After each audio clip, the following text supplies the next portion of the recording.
And we're live. Another edition of the Johnny and Gene Show. I'm Felix Levine. We've got Gene Borello, John Alite, and our guest today, Nick Christophers. Nick, thank you for being on the show today. Thank you very much. So, author, there's a lot of different things you do. I feel like it's almost disrespectful to not let my guests introduce themselves. Go ahead and take away just for a little bit of, for the people that don't know you, a little bit of background on yourself, because you'll do better than I will. Oh, okay. Well, I'm an author. I've been a writer for over 20 years. I came up with a lot of guys that John happens to know. We mutually know growing up. And that's what got me into, writing in the subject area because I'm familiar with most of it. And I've been on TV, I've been on radio many times. I had the pleasure of doing a book with John called Prison Rules that we'll probably discuss later on. And that's pretty much in a nutshell. And so how did you first kind of get interested in anything mafia, mob related? Well, I was bullied when I was a kid. I was beat up every day after school in grammar school. And then when I got into junior high school, I happened to meet with one of the guys who happens to be Greek, one of my people, and he was the head of a street gang in the school. And I got close to him, then I eventually joined them.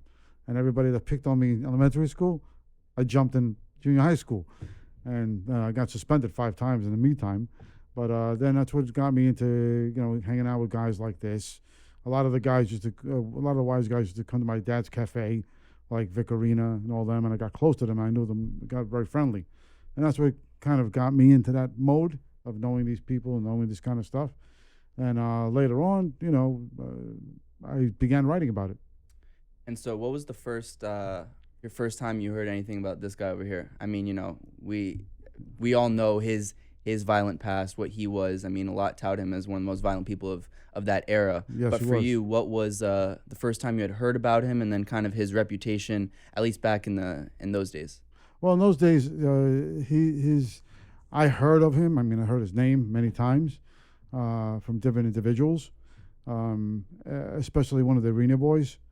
And then later on, we met later on in life, a couple of years ago, actually. Through a friend of ours, Ed, and that's where we connected, and we've been close ever since.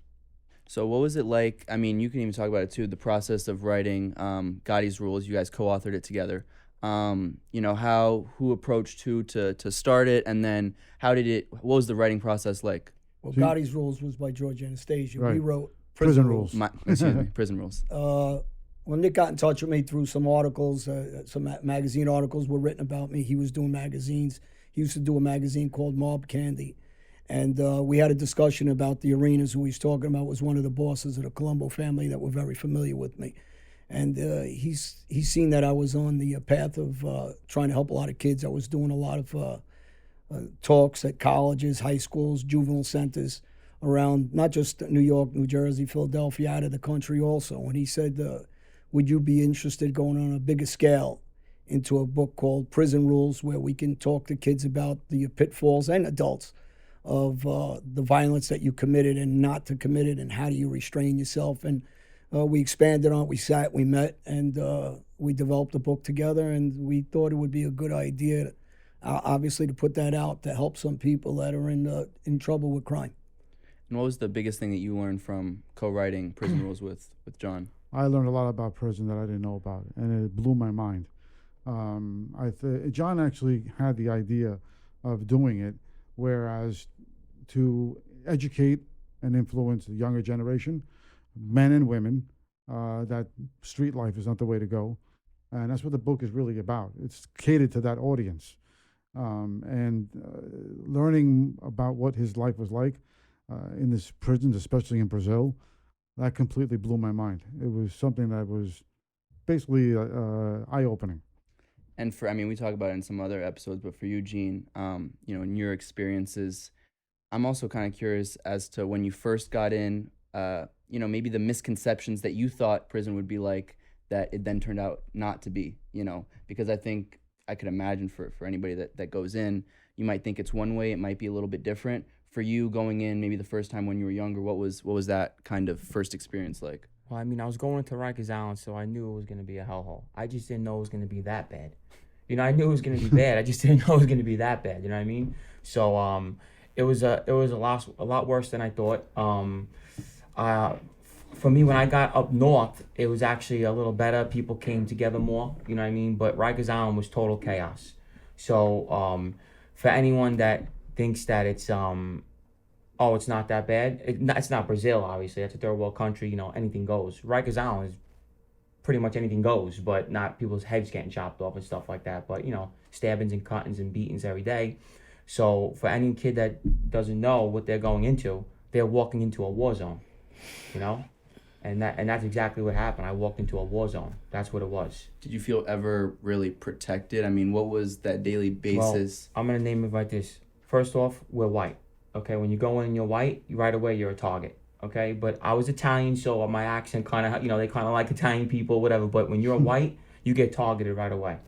They're going to try to take your stuff. They're going to try to take your PIN number. They're going to try to extort you. They're not going to let you sit in the chair. You got to fight to sit in the chair. You're not going to be able to sit down at the table to eat. You have to fight for everything in Rikers Island. You can't Frosted Flakes. You can't eat your Frosted Flakes because they're going to take them. So this is what I'm saying. This is what happens in there. You have to fight for everything. And especially when you're Caucasian. It's even worse for you. Mm. So, And then how do you kind of just manage on a daily basis to stay out of trouble? I mean, I know there's some... you can't. Rikers Island, it's like it finds you. So when you say certain spots you could go to and you could really just fall back a little bit. In there, you can't fall back. It's tension 24/7.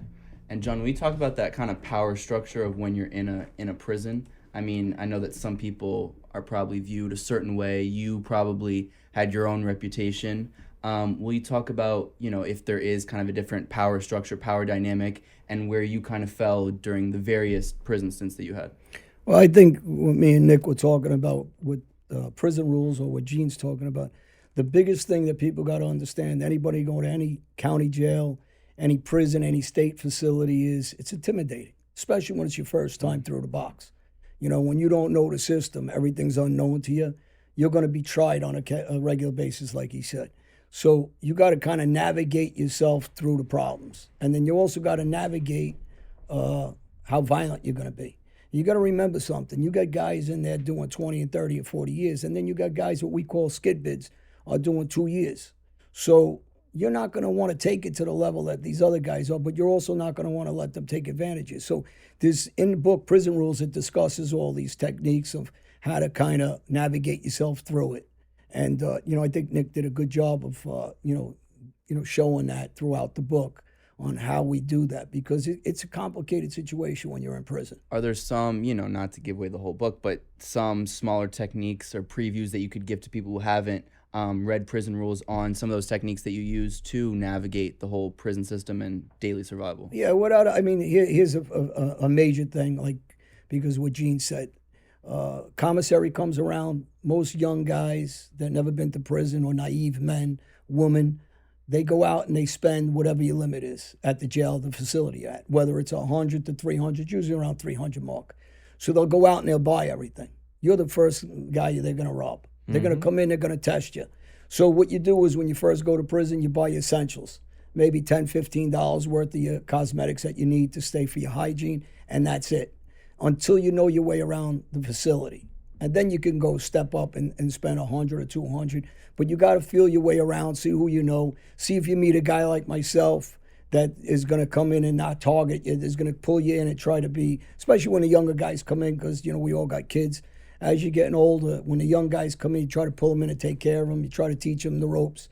And you make sure that if guys around the facility see that they're staying with us, they don't step to them. But if they're a loner, yeah, they're easy mark. So, you got to just take your time when you walk around the facility. And then the biggest thing besides that is guys get comfortable after they're in a facility. They think everything's okay. That's when they end up usually getting stabbed up, beat up, robbed, because they start thinking they're at college. They're not in jail anymore. And that's a new issue. Would you say most guys come in fearful? Well, it's like this. In Rikers Island, if you tell anyone to invite anybody to your private, you're getting cut.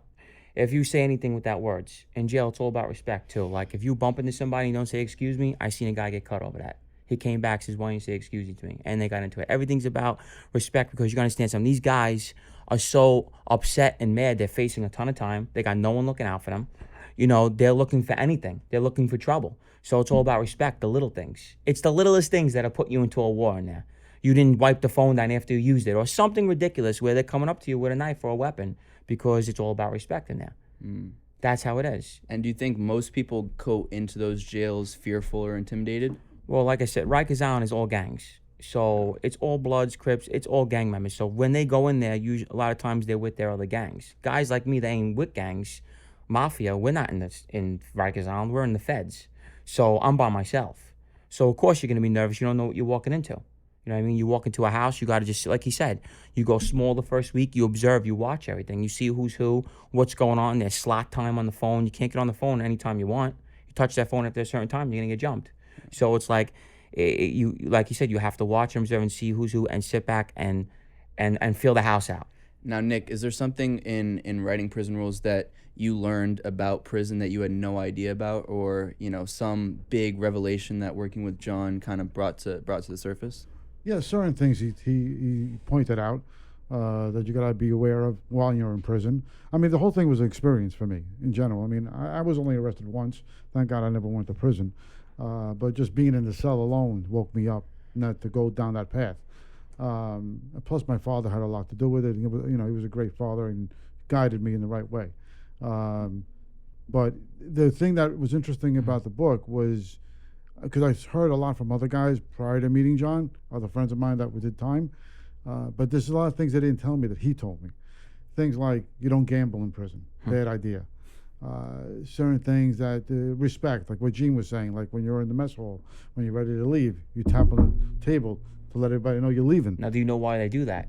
To let you know they're leaving the table, because so you're not plotting on somebody. Well, at least in New York State, that's how it is. You knock because you have to let the person know you're getting up. Because if you get up without knocking, you think you're making a move on them. That's real maximum security stuff right interesting. there. Okay. Yeah. Things of that nature Right. is what I kind of learned. That was a little different than what I already knew.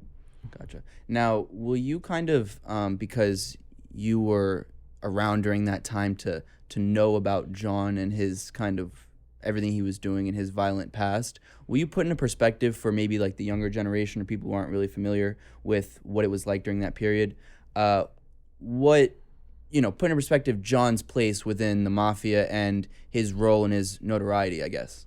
Well, he was one of the toughest guys around on the street. And I'm not just saying that because I'm his friend. It's the fact. I mean, he was one of the toughest guys in the Gambino family. Basically, John Jr. couldn't walk around the block without him being there. He was like a bulletproof vest, so to speak, for him. And he was a pretty tough guy, meaning he didn't take no, I'm not sure if I can say it or not, but he didn't take no shit from nobody.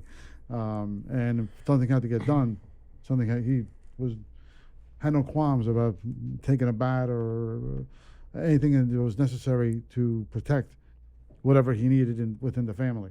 Right. And was there any I guess, do you have any qualms about working with him on a book, or what was that kind of experience, I guess, overall from start to end, and how we guys just kind of talk about how you guys worked on it? Was it him telling you stories? I mean, working with him was great. I had no qualms about it at all. I enjoyed every minute of it. He's a complete gentleman, and he knows what he's talking about. There's no BS with him. Very black and white. The way we did it is because we didn't live near each other. He lived, and we did everything by phone. He would call in, and I'd tape record it, and then transcribe it, and then put it together in the book, send it back to him, let him review it, stuff like that, back and forth. It took about a year and a half, something like that, for us to put it all together. And for you, John, what is authoring? I mean, not multiple. Authoring books like for you? I mean, did you ever imagine when you were in jail or in a previous life that one day you would be authoring or co-authoring different books? Well, this book here was more important to me than Gotti's Rules or Darkest Hour or any other books, because of the motivation I had, I guess, for helping younger guys or adults getting in trouble, because you got so many jackasses out there, right? So you could talk about our show or somebody else's show. But when we're talking about Prison Rules, we're talking about saving somebody's life. We're talking about saving a kid's life so they don't go this way. But you got so many morons that they're out there and they talk garbage and they talk shit, and they're only affecting and hurting kids. Sometimes they're trying to get at me, they're trying to get at somebody else, trying to get at him, trying to get at you. But the bottom line is, the message is to save some lives, right? So when they're doing that, these are usually weak guys that do this, right? And that's why I'm always talking about different ethnic groups. And in the book, we talk about this, and we talk about guys like, I was telling Nick I wanted to talk about a little bit about Spiro today, who was one of the Greek bosses. They tried to hit him, the Gambino film, they tried to hit him with a shotgun. Back in the day, he's doing life. He's about 85 years old now. And hopefully shortly we'll have his son on, who I really happen to like. I think he's a good kid.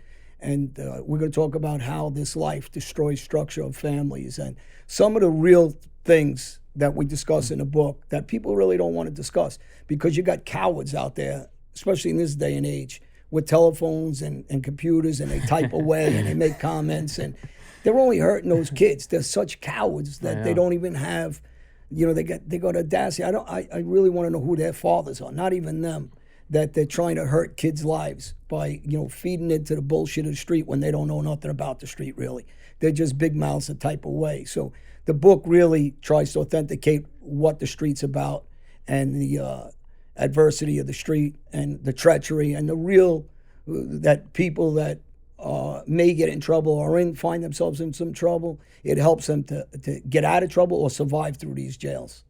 Now we're just going to take a quick break, because we are happy to announce our sponsorship with Manscaped. Support for the Johnny and Gene Show is brought to you by Manscaped, who is the best in men's below-the-belt grooming. Manscaped offers precision-engineered tools for all of your family jewels.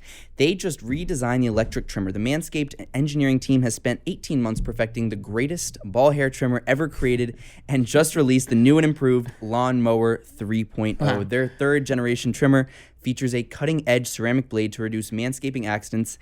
And thanks to Manscaped's advanced skin-safe technology, you will be receiving the most premium electric trimmer ever known to man. The water-resistant technology allows you to groom in the shower and has an LED light which illuminates grooming areas for a closer and more precise trimming. They've also upgraded to a 7,000 RPM motor with quiet stroke technology. And let's not forget about the charging stand. Show your mower off loud and proud, because this intelligently designed stand is a convenient charging dock powered by USB. Get 20% off and free shipping when you use promo code JG at manscaped.com. Again, that's 20% off and free shipping. Use the code JG at manscaped.com. Gentlemen, your balls will thank you. Now let's get back into it. You were talking earlier about family structure and how this life really destroys it. For you, being around a lot of, mob guys and listening to their stories and stuff like that, will you talk about, I think it's interesting to hear the outside look about seeing these, mob guys that have their families and lives destroyed. Will you kind of touch on it and see, I guess for the kids and people out there, telling them why not to get into this life, how it truly does destroy those Well, I have families. a great example. A very good friend of mine, Nicky. He's doing life right now in Allen. He was in Allen, but he got moved. But he's in PA. He was a guy, a made guy in the PA family, Philadelphia family. And we mentioned this in the book, actually, how long it lasts that you're away from your wife or from your kids, and how things can change. And things changed with Nick. His wife left him. That's one example. And his sons and his niece and his mother and so forth, communication is broken down over time. I hear that from him all the time when we talk. He calls me from prison, or if he writes me, and I feel bad for the guy because he's losing his family one by one. And that's one big thing that guys who want to think about even going down that road, that this is very possibly to happen. You can lose your girlfriend, your wife, your kids. It's a terrible way to live. And this is one subject that John actually mentions in the book. And for you guys, I know you guys have touched upon it on past episodes, but maybe for people who haven't seen them, will you give maybe an example or two on how being in that life and going to jail affected perhaps personal relationships, friendships, and just kind of affected your life in general, maybe even when you got out afterwards as well?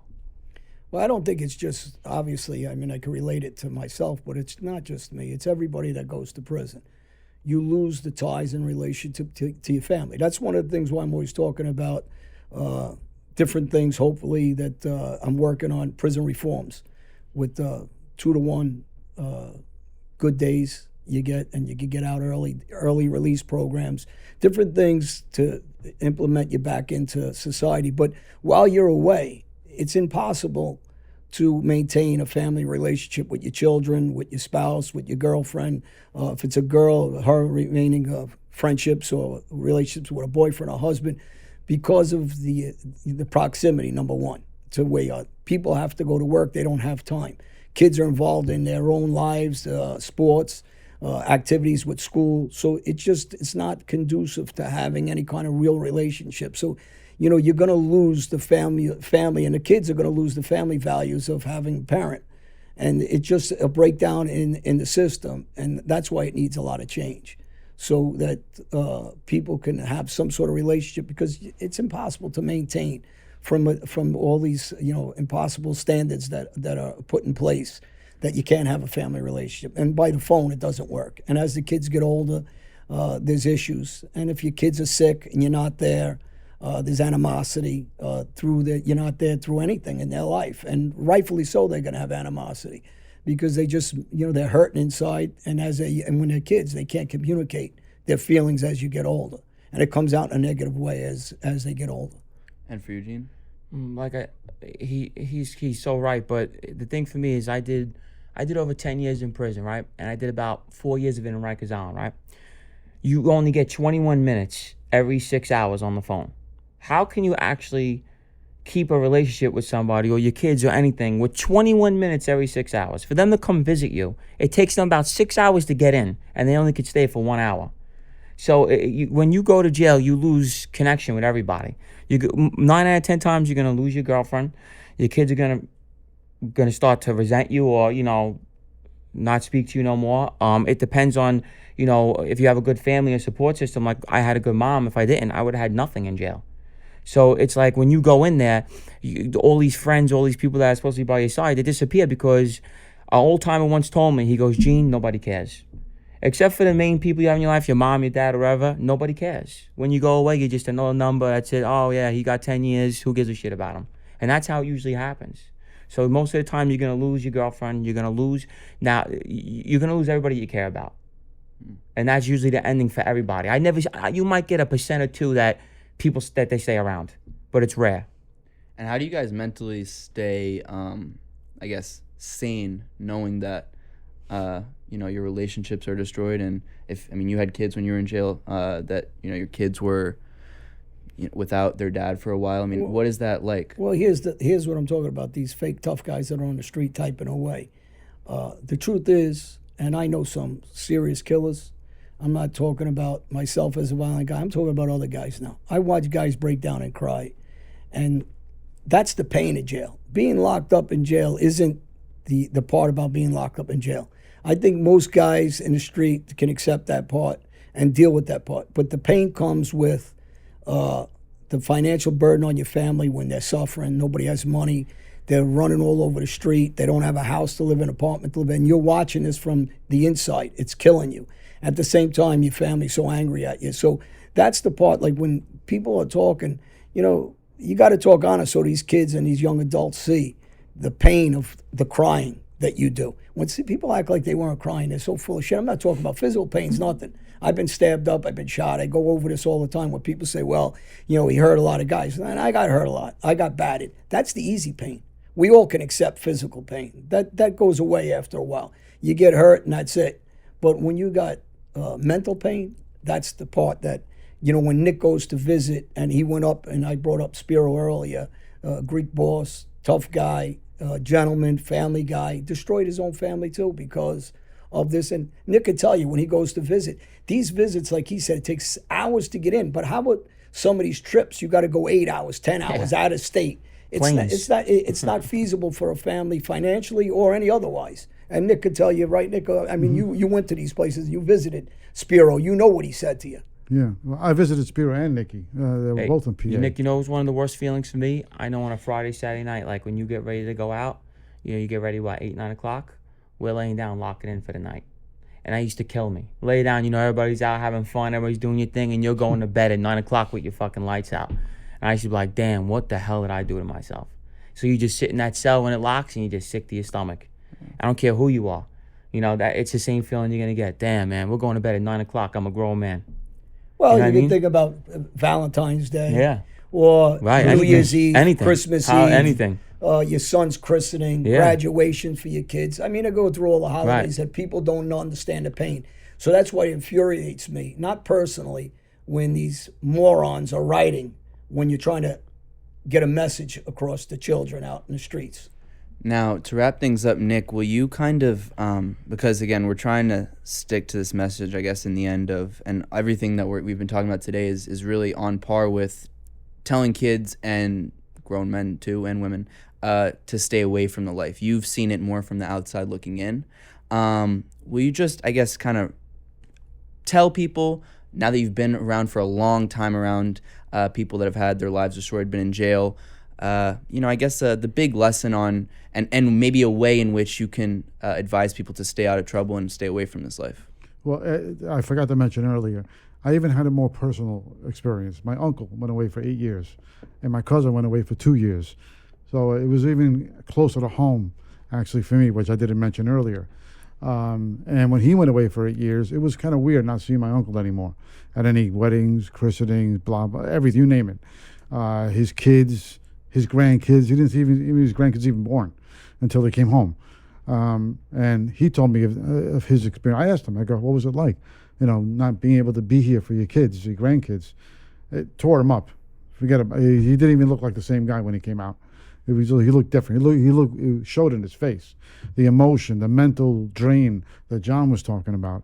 What I would suggest for kids, I mean, listening to what John says, what Gene says, is a great message. It's something to learn. That the street life is definitely not the way to go. That prison life is it's not glamorous like you might see on TV or whatever. It's nothing as what they expect it to be.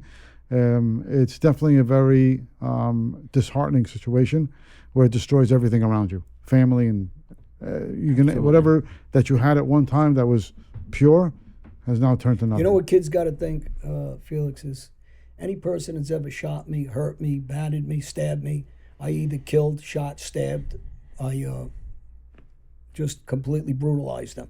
Not one person ever got away with me, right? Through all my years. And I've been stabbed up twice, battered a couple of times, shot, and I got even with everybody. And I'm trying to tell these kids at the time, it's harder not to do something, because the hardest thing I do now in my life is, I'm still the same person, not going to shoot or kill the guys that I want to, right? Because there's guys that try to agitate me, and I don't do it anymore, right? I hold myself back. And if I can do it and control myself and work at it and practice at it and work myself, not that you're going to get mad, this and that, but you got to say your life's worth more than their life. Because by doing that and getting even, you ruin your life. So that's what I want kids to understand. I feel what you're saying, because I know a lot of these kids, they're saying, man, I don't care. I'm going to get that guy. But at the end, when you get that guy, you're just getting yourself. So that's really got to be the message. They need to work on themselves mentally to be able to control themselves so they don't butcher that guy they want to butcher. Because I understand the mentality. And it's like exercise. You must exercise your brain. Yeah, well said.